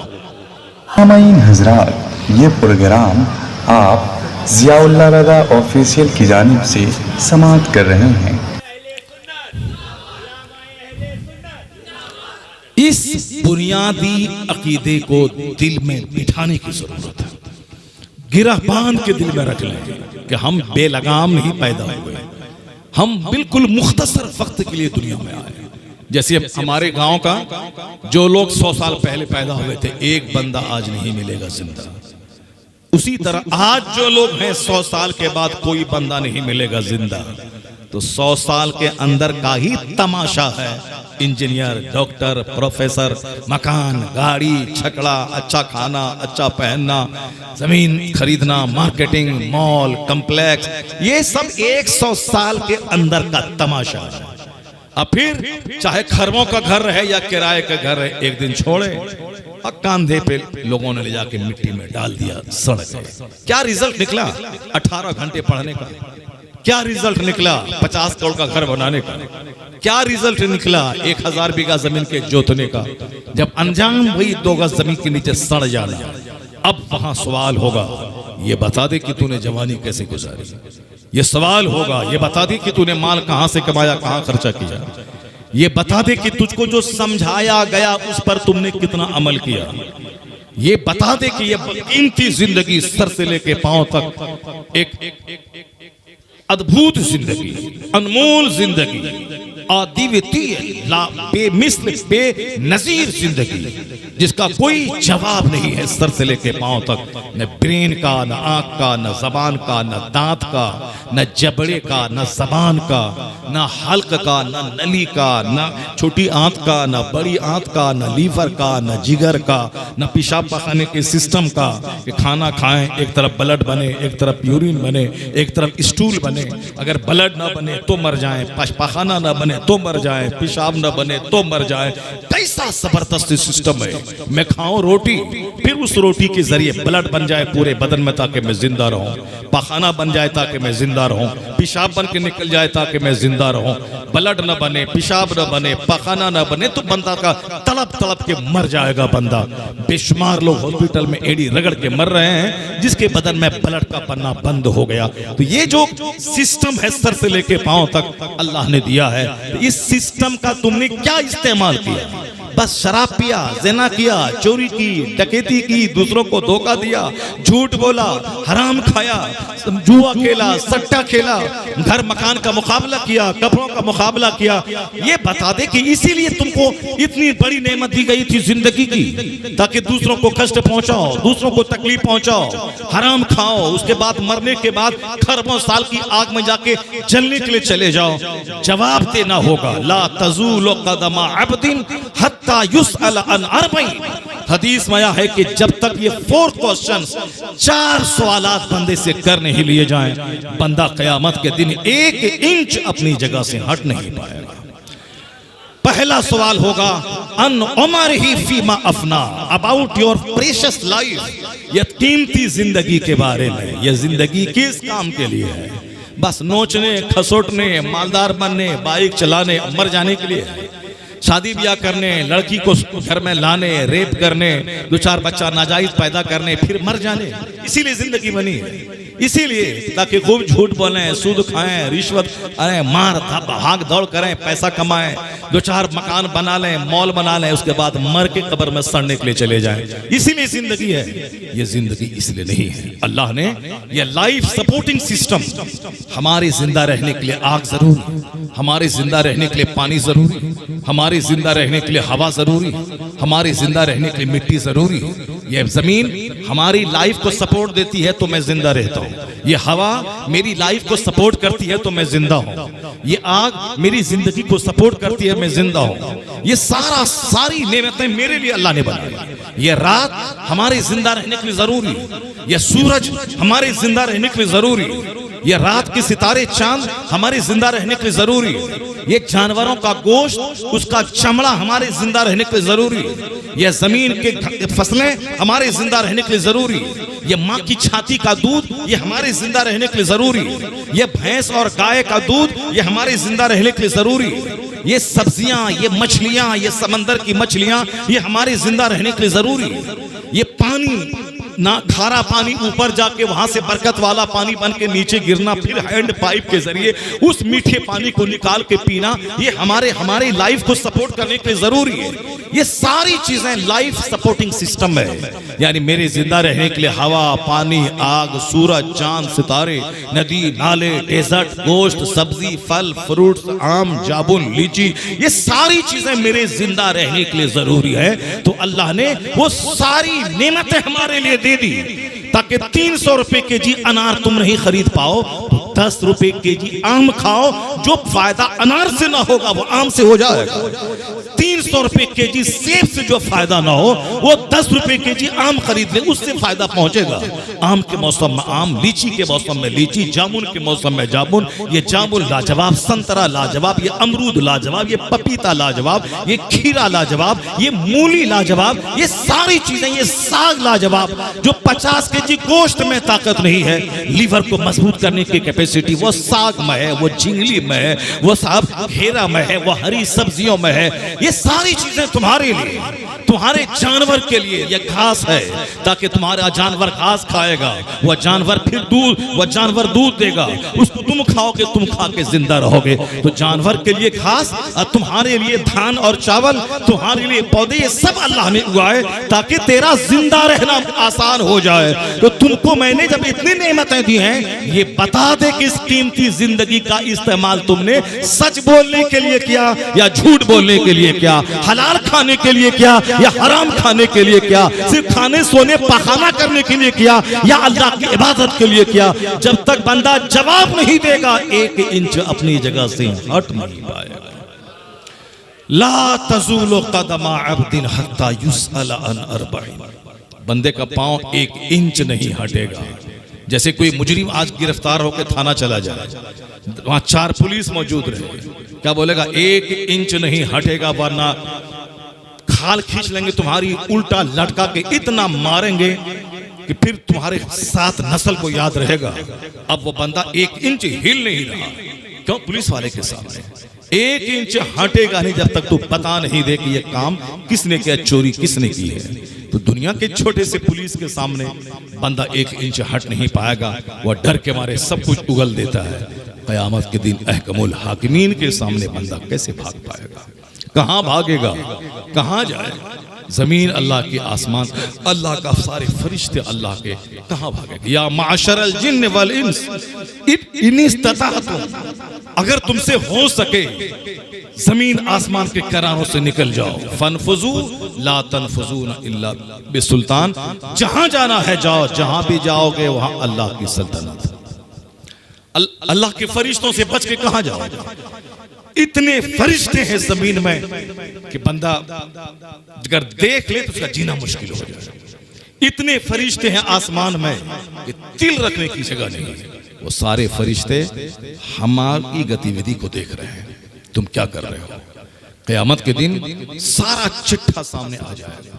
जब मॉल में हम लोग घुसते हैं, वहां देखते हैं कि खरबों का सामान पड़ा हुआ है, लेकिन कोई सेल्समैन या वीमेन नहीं है। उसके बावजूद हम उस माल को चोरी करके जेब में नहीं रखते हैं। क्यों? एक डर है कि अगरचे यहाँ कोई नहीं देख रहा है, मगर हम सीसी कैमरा की निगरानी में हैं। जैसे ही गेट पे जाएंगे, जहां छुपा के रखेंगे वहां से निकाल लिया जाएगा। पहले हम कहते थे कि फरिश्ते 2 कांधे पे हैं, वो देख रहे हैं। इस अकीदे को काफिर झूठ लाता था, कैसे होगा, कैसे लिखा जाएगा, कैसे देख लिया जाएगा। हम लोग पहले कहते थे इस्लाम का अकीदा है कि क़यामत के दिन हर स्याह सफेद का हिसाब होगा, हर ब्लैक एंड व्हाइट का हिसाब होगा, चाहे 5 स्टार होटल में हो, चाहे मकई और गन्ने के खेत में हो, चाहे बांस की आम की बाड़ी में हो, जहां भी जो कुछ करोगे जमीन सीसी कैमरा की तरह देख रही है। यौम इज़िन तुहद्दिसु अखबारहा, क़यामत के दिन जमीन सारी खबरें बता देंगी। ये जिस्म हमारा सर से लेके पांव तक, आंख जबान हाथ पांव, ये सारे पार्ट्स मेरे काम की निगरानी कर रहे हैं। क़यामत के दिन अल्लाह जबान को सील्ड कर देगा, मौका नहीं देगा कि तू अपनी तरफ से सफाई पेश करोगे, ये नहीं किए थे तो वो नहीं किए थे तो ऐसे किए थे, कुछ नहीं। जो किए थे हाथ से, वह हाथ बोलेगा क्या किया थे। जिस पांव से चले थे किसी औरत के घर की तरफ ताकि उसको देखें, आंख सेकें, अब मिले तो मुस्कुरा के बात करें, हाथ मिलाएं, होटल में जाके साथ बैठ के खाएं, मौज मस्ती करें, जिसकी तरफ चले थे ये पांव गवाही देगा। मौलाना से मिलने जाते तो कुरान सुनते, मौलाना से मुलाकात करने जाते तो नमाज रोजे हज और ज़कात की बात सुनते, अपनी माँ के पास जाते तो माँ का चेहरा 10 बार देखते तो 10 हज का सवाब मिल जाता, बाप के पास बैठते बाप का चेहरा देखते 50 बार देखते 50 मिनट में तो 50 हज का सवाब मिल जाता।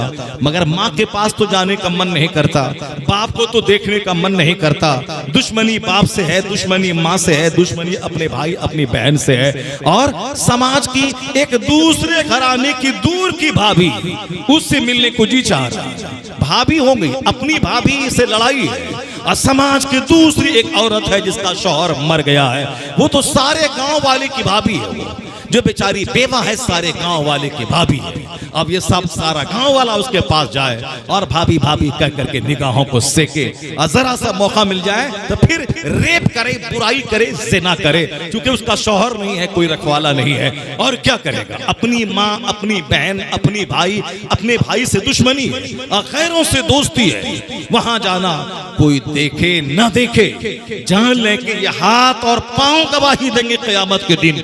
अल यौम नख्तिमु अला अफ़वाहिहिम व तुकल्लिमुना ऐदीहिम, जबान को अल्लाह सील्ड कर देगा, ये पांव गवाही देगा कहां चला, या हाथ गवाही देंगे क्या काम लिया गया, या पेट गवाही देगा इसमें कौन हराम कौन हलाल डाला गया, या आंख गवाही देगी इसको कहां इसका इस्तेमाल किया गया, या ब्रेन गवाही देगा इस ब्रेन में क्या क्या निगेटिव ख्यालात लाए गए। बस नात सुना, कवाली सुनी और चले गए। ये बताओ कि सारी जिम्मेदारी कौन याद दिलाएगा? ये बता दे कि सर से लेके पांव तक 1 करोड़ गुनाहों के ढेर पे बैठे हो, इस गुनाहों की माफी का सामान कैसे होगा? ये बता दे कि अल्लाह ने इतनी खरबों नेमतें दी कि तेरा बाप दूसरों के घर में गाय चराता था और अल्लाह ने आज तुझको अपना घर दे दिया, तो तू इसीलिए दिया कि ताकि रात रात भर टेलीविजन देखो, रात रात भर मोबाइल चलाओ, और रात दूसरों की बहू बेटी के लेके तुम भागो और तेरी बीवी को लेके दूसरा भाग जाए। यही ड्रामा करने के लिए अल्लाह ने तुझको मालदार बनाया था, अल्लाह ने दौलतें दी थी। एक एक नेमत का सवाल क़यामत के दिन होगा। मोमिन वो है, पहले जब गरीब था अल्लाह ने आज खुशहाल बनाया, तो मोमिन वो होता है खुशहाली बढ़े तो इबादत बढ़ जाए, इबादत बढ़ जाए, ज़कात बढ़ जाए, खैरात बढ़ जाए और सदक़ात बढ़ जाए, यानी दौलत बढ़ती जाए, जन्नत का काम बढ़ता चला जाए। असल ये होना चाहिए। यहां है दौलत बढ़ती जाती है, जहन्नम का काम बढ़ता चला जाता है। लड़ाई झगड़ा, दंगा, मार पीट, दूसरों को हकीर समझना और दौलतों पे घमंड और गुरूर करना। कौन है पूरे गांव में जो हमसे अच्छा खाता हो, हमसे अच्छा घर हो, हमसे अच्छा टाइल्स, हमसे अच्छा मार्बल लगा हुआ हो? यही तो चल रहा है। दौलतें जहां आती हैं, एक तरफ तो पाप, ज़िना, शराब और साफ नाच गाना, और दूसरी तरफ घमंड और गुरूर। ये सारी बुराइयां तबाह करने के लिए काफी है। इतना जान ले कि जबान को अल्लाह सील्ड कर देगा, ये सारे पार्ट्स आपके विरोध में गवाही देंगे। इसलिए वो दिन तो आना ही है। मौत जैसे आना तय है, चाहे हम 1000 उछलें कूदें नाचें गाएं, मगर मौत तो आना है। मौत जब आना तय है तो मौत के बाद हिसाब किताब भी तय है। मौत के बाद जन्नत जहन्नम भी तय है, मौत के बाद पुलसरात भी तय है, मौत के बाद नेकी और बदी का तौला जाना ये भी फिक्स है। जब मौत फिक्स है तो हिसाब किताब भी फिक्स है, जन्नत जहन्नम भी फिक्स है। तो बेवकूफ है वो जो इस दुनिया की जिंदगी को जहन्नम जाने के लिए इस्तेमाल करे। अक्लमंद है वो मुख्तसर सी जिंदगी को नेकियों में गुजार दे, ताकि दुनिया का 100 साल सुख मिले ना मिले, कम से कम जन्नत में अरबों खरबों महासंख्यों साल का सुख अल्लाह ताला अता फरमा। ज़ुय्यना लिल्लज़ीना कफ़रुल हयातुद दुनिया। कुरान शरीफ में आया है, the life of this world has been furnished decorated for disbeliever and they laugh at believer. यानी अल्लाह फरमाता है कि दुनिया की जिंदगी काफिरों के लिए अल्लाह ने सजा दिया। इसीलिए अल्लाह मुसलमानों के मुकाबले में मुशरिकीन को ज्यादा दौलतें दी। खूब शराब पिए, खूब ज़िना करे, खूब नाचे कूदे गाए। अपनी बीवी में तो अब मजा नहीं मिल रहा है, अब तो सबको दूसरों की बीवी में मजा मिल रहा है। बेंगलोर और बंबई जैसे शहर में कोई शहर है वो रहने का शहर है, वो गांव देहात भी आज रहने का है। जो बुराइयां शहर में नहीं, उससे ज्यादा खतरनाक घटिया किस्म की बुराइयां गांव देहात में। गरीबों में जो, अमीरों में जो बुराइयां नहीं, वो बुराइयां गरीबों में। गरीब पे हज फर्ज नहीं था, वो तो जन्नत कूद के चला जाता। गरीब पे ज़कात फर्ज नहीं थी, वो तो जन्नत कूद के चला जाएगा। गरीब पर कुर्बानी वाजिब नहीं है, वो तो जन्नत कूद के चला जाएगा। गरीब पे सदक़े फित्र वाजिब नहीं है, वो जन्नत कूद के चला जाएगा। आया है हदीस में कि मेरी उम्मत के जो फुकरा जो नमाज पंजगाना पाबंदी से पढ़ते हैं, चूंकि नमाज अमीर गरीब सब पर फर्ज है, उसमें पैसा कौड़ी नहीं लगता है, सबको पढ़ना। लिबास नहीं तो नंगे पढ़ो, अपने घर के अंदर गड्ढा खोद के पढ़ो, मगर माफ नहीं है। खड़ा ना हो सके तो बैठ के, बैठ ना सके तो लेट के, लेट ना सके तो इशारे से, किसी हालत में नमाज माफ नहीं है। ना औरत के लिए माफ है, ना मर्द के लिए माफ। बच्चा छोटा है, बच्चा छोटा है तो बच्चा पैदा मत कर मगर नमाज पढ़। ये है, बच्चा पैदा मत कर मगर नमाज पढ़। क़यामत के दिन बच्चा तुझको नहीं बचाएगा।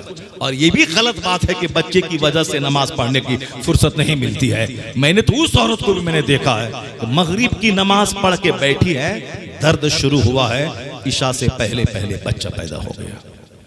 मैंने तो वो औरत देखी है, वो औरत कोई दूसरी, वो औरत मेरी माँ है। मगरिब की नमाज पढ़ने के बाद बैठी है, दर्द शुरू हुआ, ईशा से पहले पहले बच्चा तवल्लुद हो गया।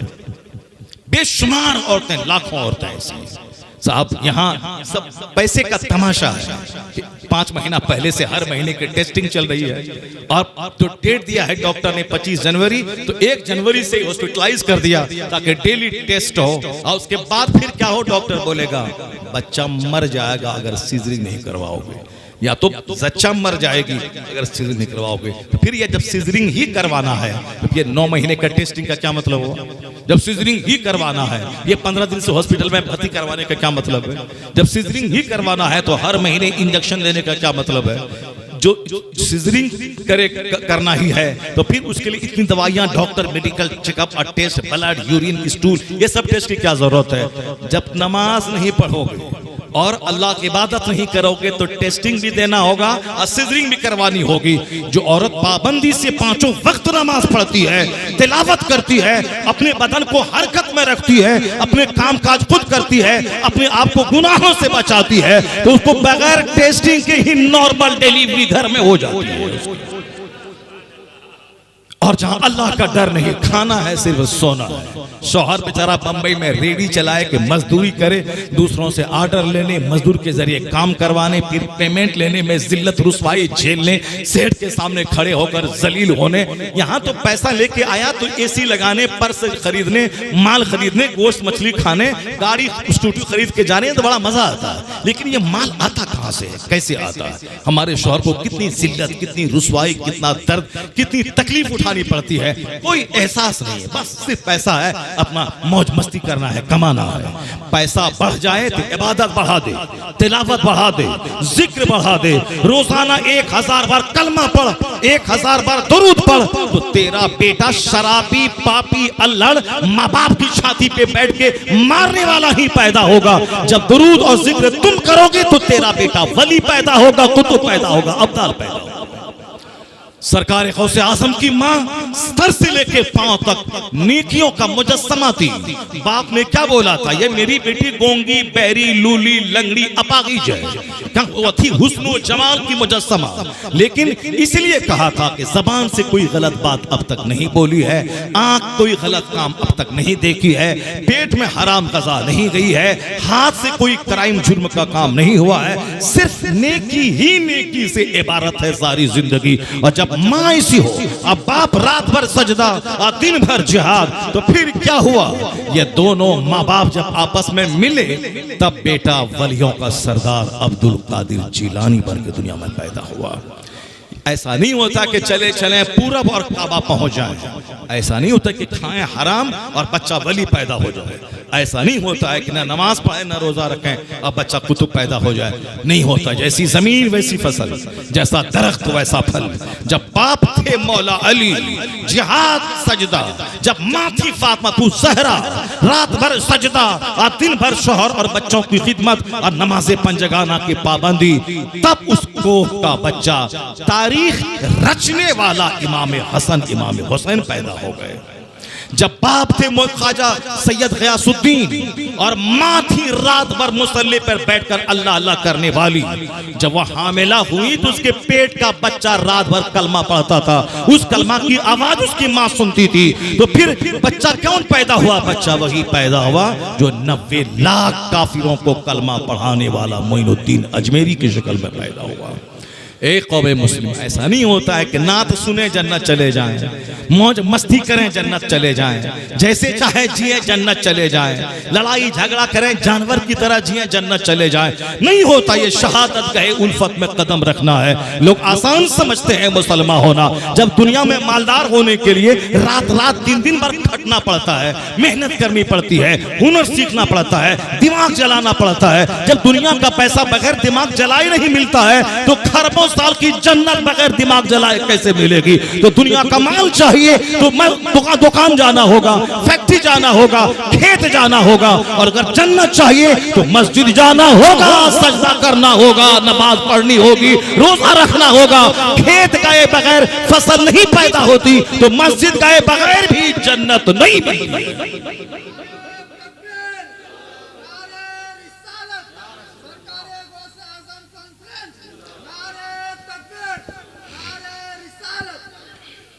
मेरी कौम, ये वो बातें हैं जो बातें अमृत हैं, ये वो बातें हैं जो इक्सिर हयात है, ये वो बातें हैं जो हमारे लिए गिरह बांध के रखने के काबिल है।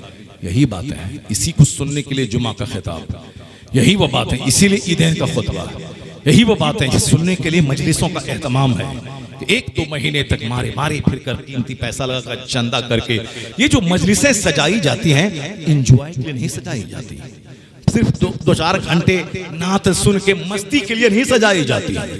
ये महफिलें सजती हैं ताकि हम अपने मकसद हयात को जानें।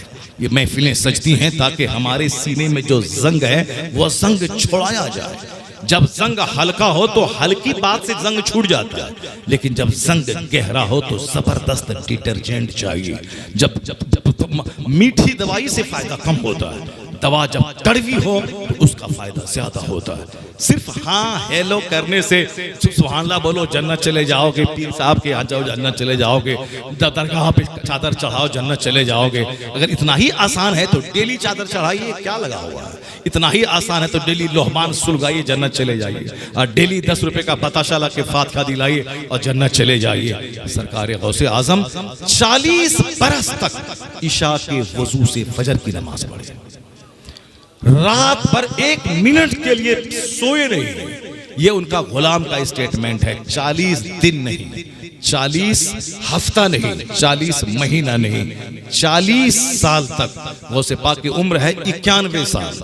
आप बचपन के बहुत सारे दिन इल्म हासिल करने में लगा दिए, आलिम हाफिज कारी मुफ्ती सब बनने के बाद 25 साल जंगलों में चले गए, वहां दरख्त के पत्तों को खाते थे, गिरी पड़ी सब्जियां खा लेते थे, भूख मिटा लेते थे, फिर इबादत करने में लगे रहते थे 25 साल तक। और उसके बाद फिर जब जलवत में आए तो तकरीर शुरू की। 70 हज़ार का मजमा होता था। आपकी तकरीर सुन के लोग कई लाशें महफिल से निकल जाती थी, और हफ्ते में 2 दिन आप तकरीर फरमाते थे। जब मस्जिद में जगह नहीं बचने लगी, ईदगाह पे आपके मेंबर को लगाया जाता था। 70,000 का मजमा, 400 मौलाना दवात कलम लेके महफिल में बैठते थे, आपकी तकरीर को नोट करते थे। और जो अल्लाह के वली पहाड़ों और गुफाओं में होते थे 10, 20, 50, 100 किलोमीटर दूरी पे, वो वहां अपनी गुफाओं में गौसे पाक के शहर बगदाद की तरफ रुक करके बैठते थे। गौसे पाक की तकरीर वो 500 किलोमीटर दूरी से पहाड़ की चोटी से सुन लिया करते थे। अब पूरी तकरीर वो नोट करते थे। और जब बगदाद आते थे 2-4 हफ्ता के बाद, तो जो 400 उलमा बैठ के तकरीर लिखते थे, उसकी तहरीर से अपनी तहरीर मिलाते थे तो एक लफ्ज का फर्क नहीं होता था। बस खाना पीना, शादी ब्याह, मौज मस्ती, 2-4-10 देख खाना बनाना, साहब हंडा बनाना खिलाना, सोचना छोड़ दिए कि ये जो काम कर रहे हैं ये काफिरों का काम है कि या मुस्तफ़ा के गुलामों का काम है। जो हल्दी की रस्म है ये कहां से आई? चोर दरवाजे से, काफिरों के यहां से आई। डीजे गाना ये सब काफिरों के यहां से आई। ये साहब टेंट फेंट में पैसा बर्बाद करना हुजूर की सुन्नत है। मस्जिद में हुजूर ने अपनी बेटी फातिमा की शादी कर दी, और जब मस्जिद में बेटी की शादी हुई तो उस बेटी का इनाम क्या मिला? हसन और हुसैन जैसा शहीद मिल गया। और जब आज डीजे बजा के शादी होती है, हल्दी की रस्म में एक लड़के को हल्दी उसकी भाभी लगाती है, ये हराम। एक लड़के को हल्दी उसकी चचेरी बहन लगाती है, सख्त हराम। एक लड़के को हल्दी उसके समाज की लड़कियां लगाती हैं, ये हराम। सिर्फ माँ लगाए तो चले, सिर्फ अपनी खास खाला, चचेरी खाला नहीं, अपनी खास खाला जो माँ की बहन है वो लगा दे हाथ में तो ठीक है। अपनी खास फूफी वो अगर बदर में हल्दी लगा दे तो ठीक है, क्योंकि फूफी से निकाह हराम है, जिससे निकाह हराम है वो लगा दे। भाभी से निकाह हो सकता है भाई के मरने के बाद या तलाक के बाद, चची से निकाह हो सकता है चाचा के मरने के बाद, तलाक के बाद, मामानी से निकाह हो सकता है मामू के मरने के बाद या मामू के तलाक के बाद। तो जिससे निकाह हो सकता है उसका बदन उसके बदन पे डालना हराम है। चाहे चची लगाएं तो भी हराम है, चाहे ममानी लगाएं तो भी हराम है, चाहे भाभी लगाएं तो और सख्त हराम है, सन बहन लगाएं तो सख्त हराम है, अपनी चचेरी मचेरी कचेरी फुफेरी बहन लगाएं कजिन, ये सब भी हराम है। ये बताइए क्या तमाशा होता है हल्दी के नाम पे? कहां से रस्म आ गई? 2-4-10 साल में फिल्म से रस्म आ गई, काफिरों के यहाँ से रस्म आ गई। हमारे यहाँ की रस्में वो नहीं थी कि हमारी गाढ़ी कमाई सिर्फ शैतान को खुश करने में खर्च हो। शादी सिंपल हो ताकि निकाह इतना आसान हो जाए। कोई लड़की 18 साल से ऊपर कुंवारी नहीं रहे, तो कुंवारी रहेगी ना ज़िनाकारी होगी। कोई लड़का 18 साल के बाद कुंवारा न रहे, न कुंवारा रहेगा ना ज़िनाकारी होगी। और जब निकाह में ताखीर होगी कि लड़का मिले नौकरी वाला या लड़की मिले हूर परी जैसी, या शादी में खर्च करने के लिए 2-4-10-50 लाख और करोड़ रुपए रहे तब होगी शादी, तो जिना तो होगा, रेप तो होगा। साहब 18 साल में शादी करनी थी, 38 साल में शादी हो रही है, या 10 साल जो 20 साल डिले हो रहा है, उसमें क्या होगा? चोर दरवाजे से वहां क्या होगा? वहां माने हम अद्वियात खाई जाएगी, एबॉर्शन करवाया जाएगा, घर वालों को पता तक नहीं चलेगा, चोर दरवाजे से हमल गिराया जाएगा, दवाई खाई जाएगी, निरोध इस्तेमाल किया जाएगा, पोपटी का इस्तेमाल होगा, मेडिसिन खाई जाएगी, और ताकि मस्ती भी करें और फिर हमल भी ना ठहरे, ताकि समाज के लोगों को पता न चले इसकी बेटी ने ये जुर्म किया है। जब बार बार हमल गिराने की दवाई खाई जाएगी तो फिर क्या होगा? बच्चादानी का कैंसर होगा।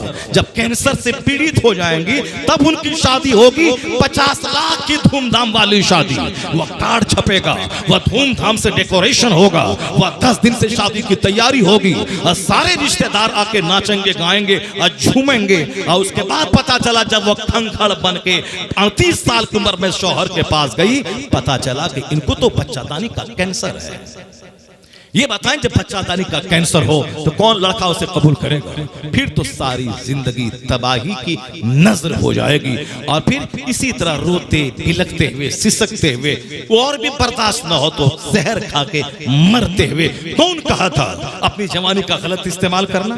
कौन कहा था मौज मस्ती करना और फिर मस्ती को छुपाने के लिए दवाई खा के कैंसर को दावत देना? कौन कहा था? इसलिए और तुम माल खरीदो, मकान बनाओ, गाड़ी खरीदो और उसी के मुकाबले में रह जाओ, बाल बच्चों को छोड़ दो, चाहे वो स्कूल कॉलेज की पढ़ाई के नाम पे ज़िना करें, हमल गिरवाएं, एबॉर्शन करवाएं, 10 लड़कों की गोद में झूलें, और शादी के बाद भी जब वो लत लगी रहे तो शौहर के घर छोड़ के वह दूसरों के साथ भाग जाएं, और फिर अब जब उसकी तरबियत का ख्याल ना करोगे तो फिर बच्चे बर्बाद होंगे और तुम दौलत कमाने और मकान बनाने में लगे रहो। हुजूर ने कहा था 1400 साल पहले कि एक बाप अपनी औलाद को जितना तोहफा देता है, अच्छा अदब सिखाने से बेहतर कोई तोहफा नहीं।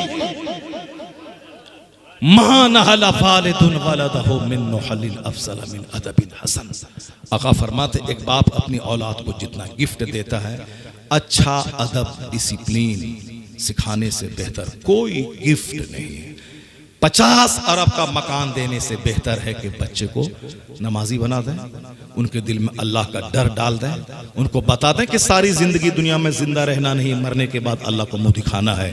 ये सारी बातें बच्चे को बता दें तो ज्यादा आपको मेहनत करने की जरूरत नहीं पड़ेगी कि मरने के बाद 10-20 लाख रुपए बच्चा को छोड़ के मरे, 10 बेटा है 10 मकान दे के मरे, चाहे उसके लिए हमको जानवरों की तरह जीना पड़े। ये सब सोचना नहीं पड़ेगा, आप भी मुसीबत से बच जाएंगे। क्यों? कुरान में आया है ला तक़्तुलू औलादकुम खश्यता इमलाक, गरीबी के डर से बच्चों को कत्ल मत करो, हम तुम्हें भी रोजी देते हैं, तेरे बच्चों को भी रोजी देंगे। और यह तजर्बा बोलता है कि जो ज्यादा फिक्रमंद रहा रोजी के बारे में, अल्लाह उसको दाने दाने को तरसा और तड़पा देता है, और जो अल्लाह पर भरोसा करता है वमन यतवक्कल अलल्लाह फहुव हस्बुह, जो अल्लाह पर भरोसा करता है अल्लाह उसके लिए काफी हो जाता है। आज जो मारे मारे जानवरों की तरह जिंदगी गुजर रही, चेहरा काला, 1 दर्जन बीमारी, पैसा कमाने के बाद भी हाथ सूखा, फकीर भूखा, जितना पैसा कमा लो कम पड़ जाता है। ये अल्लाह की तरफ से सजा है कि जो आखिरत और जन्नत की फिक्र छोड़ के सिर्फ माल कमाएगा, अल्लाह उसको कभी सुकून नहीं देगा। सुकून तो वहां है जो दिल की गहराई से अपने मालिक अल्लाह पर भरोसा करता है, अल्लाह ताला उसके लिए काफी हो जाता है। हजरत अनस को 100 बेटे थे, कभी चेहरे पे मलाल नहीं हुआ, खुश थे, मस्त रहते थे, इबादत करते रहते थे। क्यों? यकीन था कि जो अल्लाह 100 बेटा दिया है वही 100 बेटों को रोजी देने वाला है। गौसे पाक के पास 4 बेटियां थी, 49 औलाद, 49 औलाद, कभी एक सजदा नहीं छूटा। 40 बरस इशा के वजह से फजर पढ़े, चेहरे पे मलाल नहीं आया कि बच्चा खाएगा क्या। गौसे आजम को यकीन था कि जो अल्लाह 49 औलाद दिया है वही अल्लाह रोजी देने वाला भी है। बस ये अकीदा रखिए, मेहनत ऐसा नहीं कि कोड़ी बन के बैठे रह, अल्लाह ताला देने वाला है। अल्लाह ताला कहता है जमीन में तुम फैलो, जमीन में फैल जाओ, तुम 1 दाना गेहूं का खेत में डालो, मैं 1000 दाना तुझको वापस कर दूंगा, मगर एक तुमको डालना होगा, मेहनत तुमको करनी होगी। जोहर से लेके फजर से लेके जोहर तक जब कोई नमाज फर्ज नहीं है तो क्या करोगे? सिर्फ खाओगे, पाखाना करोगे और बैठ के सो के टेलीविजन देखोगे? नहीं, फजर से लेके जोहर तक का 8 घंटे का टाइम मेहनत करो, खेत में, फैक्ट्री में, दुकान में। तुम्हारी मेहनत के मुताबिक नहीं पैसा नहीं मिलेगा। फिर मेरी बात मान के जमीन पे फैलो, फिर कितनी रोजी तुमको देनी है वह मुझे मालूम है। अल्लाह कहता है मैं किसी को थोड़ी रोजी देता हूं और किसी को बेहिसाब रोजी अता कर देता हूं। अगर मेहनत से पैसा मिलता, जो 8 घंटे ईंट ढोया है वो सबसे ज्यादा पैसा कमाता, लेकिन 8 घंटे ईंट ढोने वाला 300 कमाता है और 1 घंटा कलम चलाने वाला 3 करोड़ रुपए कमा लेता है। वमन यतवक्कल अलल्लाह फहुव हस्बुह, जो अल्लाह पे भरोसा करता है अल्लाह उसके लिए काफ़ी होता है। वो यकीन जमाना होगा, आखिरत को दिमाग में रखना होगा, सारा काम सुन्नत के मुताबिक, समाज वाला क्या बोलता है वो नहीं, अल्लाह क्या कहता है, रसूल क्या कहते हैं, उसके मुताबिक जिंदगी गुजारिए। यहाँ भी कम कमाई में बादशाह की तरह जिंदगी गुजारिए। मरने के बाद जन्नत ऐसे ही नेक लोगों के लिए है जो दुनिया में अल्लाह से डरता हुआ रहेगा, जन्नत उसका इस्तेक़बाल करेगी। जो दुनिया में बेखौफ जिएगा, बिंदास जिएगा, न नमाज न रोज़ा न हज न ज़कात, तो फिर उसको तो 100 साल 1 सेकंड, इसके बाद तो खरबों साल की आग उसके मुकद्दर में ही रहेगी और जलता रहेगा। ये दुनिया बिंदास बन के रहने की जगह नहीं है, ये दुनिया डरते हुए, सहमते हुए, खौफ करते हुए गुजारने की जगह। जब एक जन्नती को जन्नत में डाला जाएगा, पूछा जाएगा जन्नत कैसे पहुंचे, वो बोलेगा इन्ना कुन्ना क़ब्ल फ़ी अहलिना मुशफ़िक़ीन, हम अपने अहलो अयाल में दुनिया में डरते रहते थे, जन्नत मिलेगी कि नहीं, जहन्नम से डरते रहते थे, अल्लाह के हुज़ूर दुआ करते रहते थे, गुनाहों से बचते रहते थे, रात में सजदे में रोते थे। घर बीवी अलग रो रही है, जवान अलग रो रहा है, माँ बाप अलग रो रहे हैं, तो जिस घर में सजदे में आंसू बहाने रोने की कैफियत हो, समझ जाए जन्नती का घर है।